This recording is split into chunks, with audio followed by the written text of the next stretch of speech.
In New York, there's a skyscraper called the Millennium Building, which has 102 floors and 73 elevators. On the observatory deck, guards Andy and Gary are using the telescope to spy on the neighbor, who is having a very naughty party. As it starts to rain, the guards go back inside before some lightning causes the power to fail for a second. While Andy goes to the bathroom, Gary notices his watch acting weird at the same time the elevator opens. As thunder continues to crash outside, Gary struggles with the elevator doors because they refuse to stay open. Suddenly Gary's flashlight turns on by itself, and when he tries to turn it off, the elevator doors shake along with his hand. At that moment the doors close and Andy hears Gary scream, so he immediately goes back. He finds Gary holding a destroyed flashlight and blaming the elevator, which he is afraid of now. Andy thinks it's nonsense and forces him to come along. The next day, a group of pregnant women finish their yoga class and get in the elevator. They notice it's going down faster than usual when suddenly the box sparks and stops. The guards hear the alarm and point out it's the third time this week that this happens, but they never find anything wrong with the elevator. In just a second the alarm shuts down and the guards assume the elevator is working again, so they don't call maintenance. However, the elevator is still stuck, and when the women try to press the emergency buttons or use the emergency phone, nothing happens. Their own phones have no signal either, so the women have to wait. Eventually the guards get a call from another tenant saying the elevator isn't working, which surprises them because the lights on their computer are fine. In the elevator, the women are starting to lose their patience because it's getting too hot and hard to breathe. When maintenance finally arrives, the guards cut the power so the technicians can force the door open, but not even the key works. Meanwhile, the women activate a very loud alarm by accident and at least 2 of them start having contractions. In just a few minutes, all the women are feeling the contractions and one of them even starts giving birth. The maintenance team announces the doors are stuck, so a guard arrives with an axe, desperate to help because one of the women is his wife. A technician thinks it's too dangerous and tries to stop him, so they end up fighting on the floor. At that moment the elevator starts going down really fast even though the power is still out. When the elevator makes it to the lobby, the guards run to open it and are shocked to find actual babies inside. Meanwhile, technicians Jeff and Mark stop at a diner to have breakfast and Mark calls out a rude man for mistreating the waitress. The man responds by punching Mark, throwing him at a table before leaving. Their breakfast is interrupted when they get a call from their boss telling them to go to the Millennium Building to fix the elevator. At the same time, reporter Jennifer is sent to the Millennium Building to cover the incident with the pregnant women, who are now being taken away in ambulances. Jennifer tries to ask the mothers some questions, but the cops forbid it. When Mark and Jeff arrive, they're told about the elevator issues and manager Milligan wants them to get it fixed quickly because he's afraid of getting sued. Mark and Jeff are then taken to the engine room on the roof. While the duo checks the engine, they chat about a mechanic who recently self-deleted, which is strange because he'd seemed very happy. The guy thinks the engine may have been hit by lightning, but Jeff considers the idea ridiculous. A few hours later, the duo is done checking everything yet couldn't find anything wrong, so they just leave. In the meantime, a blind man is at the hairdresser's, who secretly gave him green hair. It turns out he uses being blind as an excuse to get too handsy with her, so this was her revenge. When he and his guide dog get in the elevator, he chooses to go down, yet the elevator starts going up. It doesn't stop until floor 91, which is still under construction and currently empty, meaning nobody could have called it. The man presses a bunch of buttons but the elevator doesn't work, so they come out. The doors immediately close and the elevator goes down without them. The man calls for another elevator, which causes the dog to growl. The elevator goes up at great speed and when the screen announces floor 91 the doors open, but there's no box. The dog barks to warn his owner, who takes a step anyway and falls. He manages to hold onto the edge and the dog tries to pull him out, but the weight is too much and they both end up falling into the shaft. Later at night on floor 44, Andy and Gary are stealing some whiskey when they get a call from the security camera guys. They explain an elevator is quickly going up but there isn't supposed to be anybody in the building at this hour. Eventually the elevator stops and the doors open, but nobody comes out. Gary and Andy try to check on it, but Gary accidentally bumps against a statue and the noise causes the elevator to close the doors and leave. The duo runs downstairs and finds the elevator open again on floor 40, but it closes as soon as they come closer. The little screen announces it's going back to floor 44, yet when Gary's flashlight starts malfunctioning, the doors open even though there is no box behind them. Andy takes a look inside and finds the dead guide dog hanging on a metal beam. At that moment the doors close, capturing Andy by the neck. Gary tries to help him out but the doors are stuck. Suddenly the elevator box starts coming down and pushes Andy down until he gets decapitated against the edge. The next day the Millennium Building closes all the elevators down, which leaves hundreds of tourists stranded outside. The press isn't allowed inside and the cops refuse to share any information. Milligan has a meeting with the assigned detective, who explains they've checked the security cameras but they can't find any intruders in the building. Mark and Jeff are called to check on the elevators again, but Mark is going through a hangover and runs to the bathroom to throw up. Suddenly he's found by Jennifer, who is pretending to be a cleaning lady but Mark can tell she's a reporter. She takes a picture of him and asks him questions, but Mark refuses to answer. When he leaves the bathroom, Jennifer tries to follow him, only for the guards to kick her out. Afterward, Mark and Jeff report to Milligan, telling him they didn't find anything. With the detective's support, Milligan announces they'll open the elevators again. The next day when Mark goes to work, all his friends mock him because of something on the news. A confused Mark is called to his boss's office, who is furious because the newspaper has printed Mark's picture with a clickbait title. Jennifer quoted a sarcastic comment Mark made about elevators, and now the police considers him a suspect too. Mark is also shocked to learn he's been assigned a new partner. When he looks out the window, he sees Jeff arguing with a scientist called Gunther. Mark asks his new partner about the mechanic that self-deleted and learns he used to be Jeff's partner. In the city, two friends are roller skating everywhere, not caring about bumping into other people or cars. Eventually they make it into the parking lot of the Millennium Building, where one of the skaters is accidentally hit by a vehicle while the other one just keeps going. While the fallen man checks on his injuries, all the car's wipers start moving at the same time. An elevator opens. A very bright light sucks the man in, and moments later it ejects him on floor 86. The body flies across the room, breaks a window, and goes through the fence to then fall off the building, dying as soon as it crashes to the ground. Seeing the incident on the news, Mark rushes to the Millennium Building, but he's not allowed to come inside. On his way back, he sees Jennifer among the other reporters and follows her until she apologizes for her article.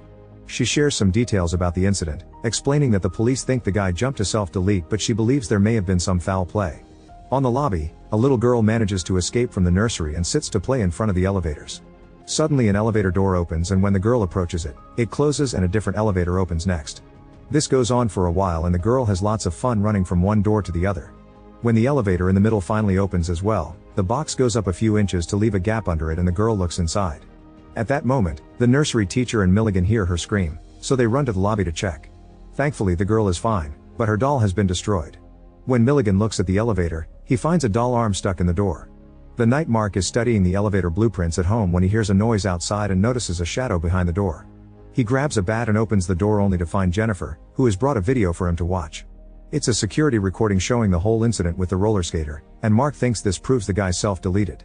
However, Jennifer rewinds the tape to show him the timestamps. The elevator only took 2 seconds to go from the parking lot to floor 86, which should be impossible. Mark finally agrees something fishy is going on and brings Jennifer along to visit Jeff, who hasn't been answering his phone. Jennifer asks him to watch the tape, only for Jeff to freak out and yell at them before leaving in the van. This isn't usual behavior, and when Jeff's wife comes out of the house, she confirms Jeff hasn't been himself lately. Jennifer and Mark leave and decide to have dinner together, during which Jennifer admits she thinks the elevator is haunted. After dinner, they go to Jennifer's office and use her computer to search information on Gunther, since he's the one who designs the elevators for the company. He used to work for Kodelt Industries, which was shut down after an investigation regarding bribery and illegal use of government money. Another article reveals the company used to work for the army making weapons. At that moment, Jennifer's co-worker Chip walks by and notices the article they're reading, so he shares what he knows.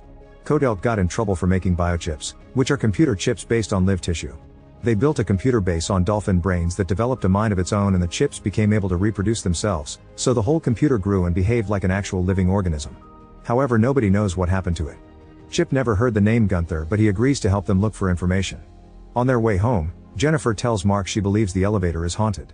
The next day, Milligan gets in the elevator and some blood drops fall on his shoulder. When he looks up, he finds the hatch open. Suddenly the elevator stops and Jeff's dead body falls through the hatch. A terrified Milligan crawls out, but soon more employees see the body too. Mark receives a call with the terrible news, so he and Jennifer rush to the press conference to get some details. To the duo's shock, Gunther is sitting on the table with Milligan, the detective, and Mark's boss. The detective explains Jeff had been a suspect and now they're sure he was involved in all the incidents. He also claims that the police received a note from the murderer. Mark can tell he's lying, but when Jennifer tries to ask Gunther about the biochips, he stops her because he thinks knowing that would make them look like suspects too. The duo leaves the building and Mark theorizes that the police are helping Milligan covering it all up. He also tells Jennifer about Jeff's previous partner, saying he's starting to think the self-deletion story had been a lie too. They go to Jeff's house to look for clues, but the police has already taken everything. Jeff's wife points out that he died the same way as his partner, which confirms the self-deletion story was a lie. Next, Jennifer and Mark visit Jeff's partner's widow, but she won't open the door, so Jennifer picks the lock. When the duo comes inside, they find a creepy altar dedicated to the dead guy.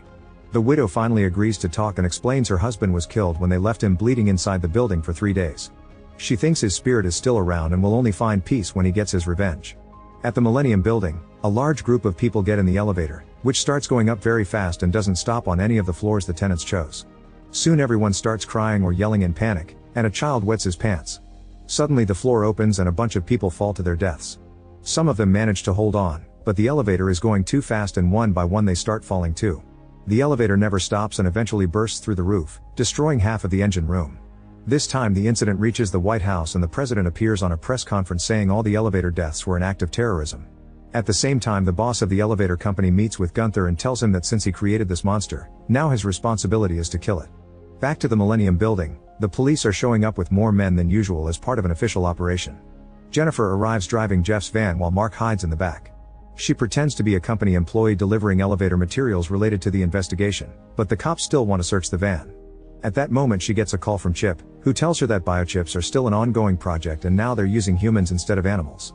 The police get tired of Jennifer buying time and force her to hang up before locking her up in a room. Meanwhile Mark gets out of the van without being seen and enters the building by hiding underneath a police truck. While the cops keep bringing in boxes of ammo and explosives, Mark carefully sneaks around and uses his master key to open a service elevator, jumping on top of the box right before the cops use it to reach the last floor. Once the way is clear, Mark takes the stairs to the roof and dodges a few cops before entering the engine room. There he uses his key again to activate one of the main elevators, which is seen by the guards on the main computer. After grabbing a lamp, Mark goes back to the last floor and rushes into the main elevator right before the cops could see him. At first it doesn't move, but when Mark touches the hatch, the elevator immediately starts going down pretty quickly. Using the buttons does nothing, so Mark forces a short on the elevator to finally make it stop. Next Mark climbs on top of the elevator box and uses the buttons there to control it. He goes up a few floors and makes the elevator stop when he notices a mysterious message on the wall written in blood.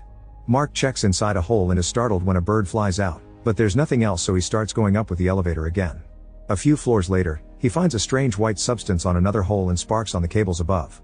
When he tries going higher, the police make it to the engine room and deactivates the elevator, so now Mark has no choice but climb up using the cables. He discovers a compartment in the wall and forces it open, which makes the box in the engine room shake and spark too. Inside the compartment he discovers the large glowing biochip and doesn't hesitate to stab it multiple times. At the same time the elevator box in the engine room catches on fire and starts going down. The biochip hasn't died yet so Mark keeps on stabbing. The cops use explosives to blow the elevator door up and they start going inside, intending to capture Mark. The flaming elevator box is coming closer, so Mark moves out of the way to avoid death. Most of the officers quickly get out but one of them trips and his legs are left hanging over the edge, so the elevator box splits his body in half on its way down. Mark gets ready to escape, but a second elevator goes up and causes some cables to tangle around his legs, so he's dragged along. Using all his strength, Mark manages to untangle the cables and jumps off right before the elevator crashes against the engine room. Debris starts falling and Mark has to hide under a beam to survive. Meanwhile Gunther arrives at the building and is allowed in because he has a special pass. The operation leader recognizes him on camera and realizes this isn't related to terrorists. While Jennifer gets into the vents to escape the room, Mark leaves the elevator and steals a weapon from the police boxes. Then he goes to floor 65 and opens the elevator door to find the biochip again. He gets ready to shoot only for Gunther to appear next to him with a gun. Mark quickly disarms him and a fight ensues during which Gunther tries to kick Mark down the elevator shaft. Gunther almost wins the fight but it's interrupted by Jennifer, who grabs the gun and forces Gunther to surrender. Mark uses the chance to grab the cop's weapon again, but Gunther blocks the door to protect his precious creation. At that moment the cops arrive and Gunther uses the distraction to capture Jennifer as a hostage. She bites his hand to free himself, and as soon as Gunther is alone, the elevator cables start moving like tentacles to grab him and drag him to his death. Mark's leg ends up tangled in the process, so Jennifer throws him the weapon and he uses it to finally destroy the biochip. The explosion sends Mark back into the corridor and the cables drop Gunther's body. Sometime later Jennifer goes to pick up Mark at the hospital when he's finally recovered.